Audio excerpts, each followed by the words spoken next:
And I called it forgiveness then, but I'm going to call it acceptance now. And it is to completely accept yourself exactly where you're at and how you are.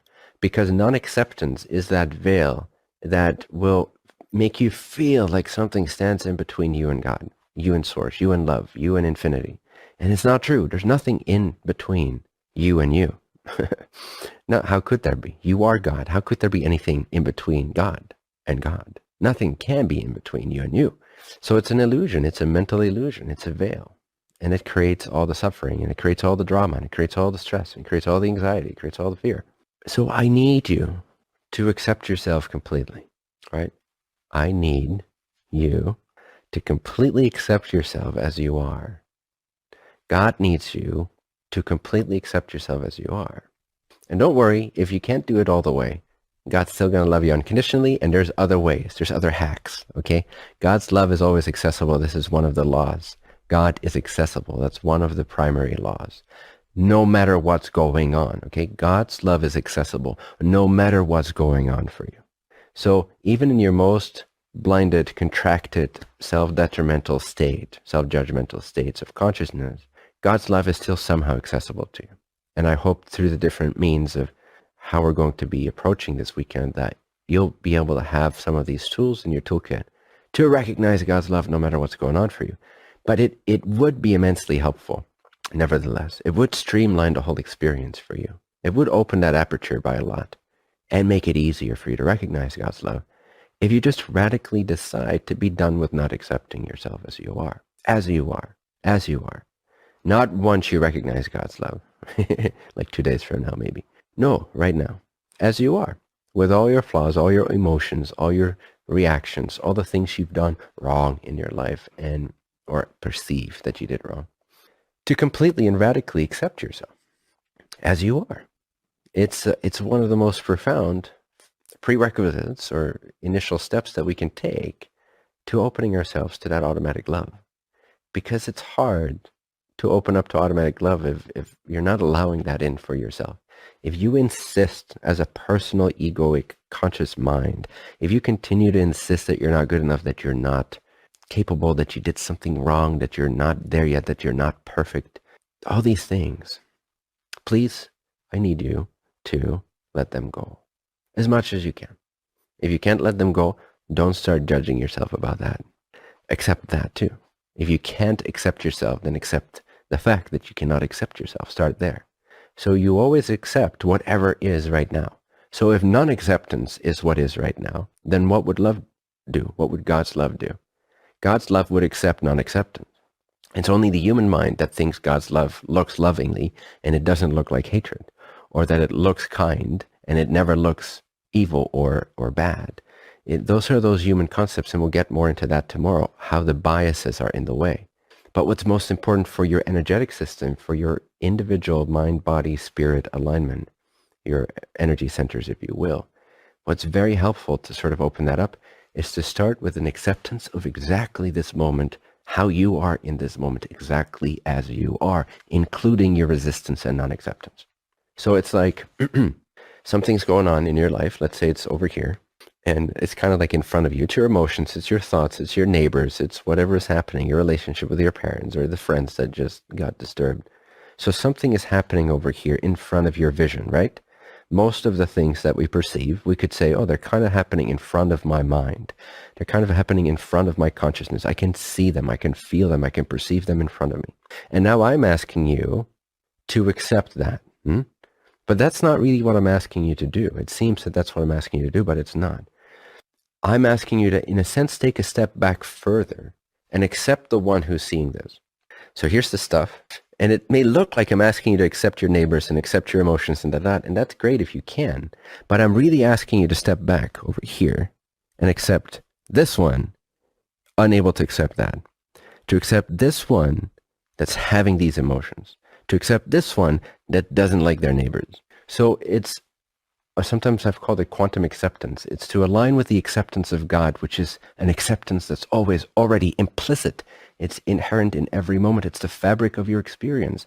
There couldn't be a single thing that happens to you, through you, from you, by you, that's not 100% accepted and bathed in God's love. And I want you to experience this. And some people fear that they'll become really bad people. Then it's farthest from the truth. Nobody who's gotten access to God's love has become a worse person for it. Nobody. Nobody. Ever in the history of this universe. The opposite is a fact, a metaphysical truth. The only thing that produces evil is obscuration. It is cloudedness. It is the veiling. Okay. God's love liberates. And yes, it liberates us from biases such as good and evil, nice and not nice, and all these sort of polar opposites. It transcends that. So yeah, you do become dangerous in that sense to concepts. You become dangerous to taboos. You become ingraspable. You cannot be boxed in anymore. But no one has ever become a worse person or lost a bit of their honor or integrity by realizing God's love.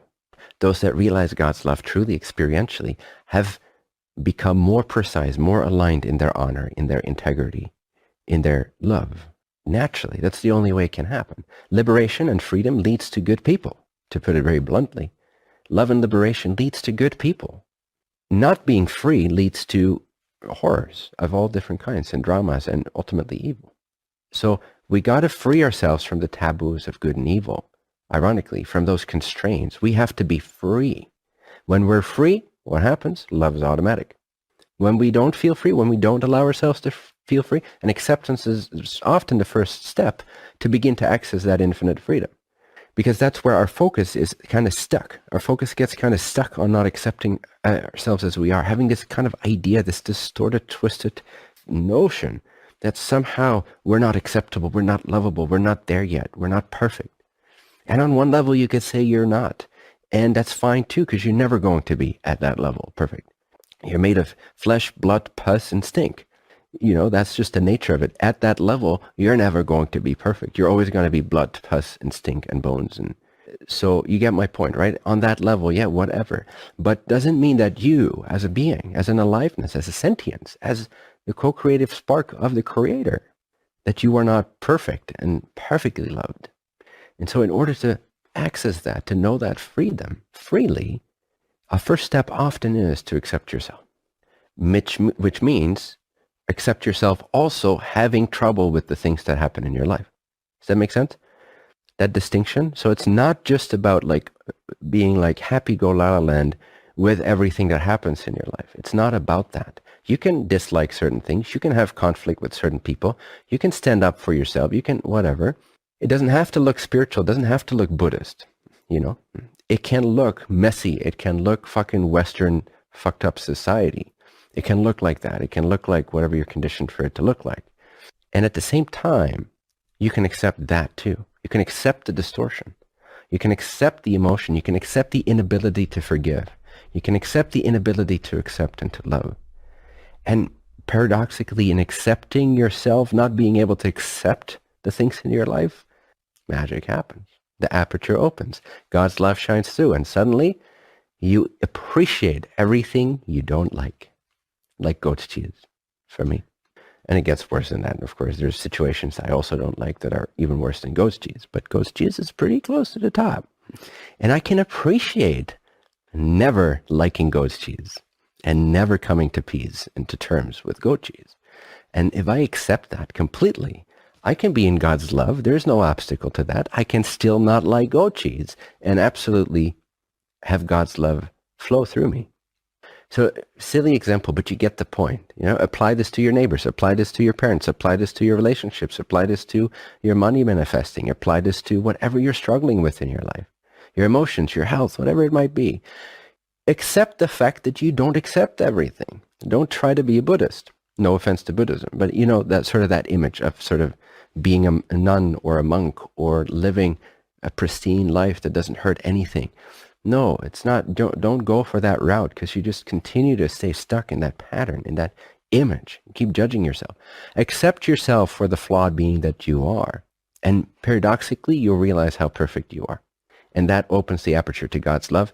And then that's the end of self-judgment, essentially. That's the end of judgment, period. Essentially, if that opens widely enough, you get to a point where, man, you can't judge anything. Even judgment cannot be judged. Even goat cheese is appreciated. That's a pretty high state of consciousness right there. So you get the point, all silliness aside. And I would like you to spend like maybe half an hour just laying in your bed tonight, at least before the next session. I don't know what time zone you're in and stuff like that, but sometime today, after you stop watching the session, go lay down somewhere just by yourself. Lay one of your hands on your heart or both of your hands on your heart. Just lay flat, just horizontal. And I want you to just allow God's love to stream through your hands into your heart and completely accept and forgive yourself exactly as you are. So don't become a nicer person. Please don't. It's so boring. God loves variety. God loves explosiveness. God loves edginess. That's how it evolves. That's how it learns about itself. Through you. And life is edgy.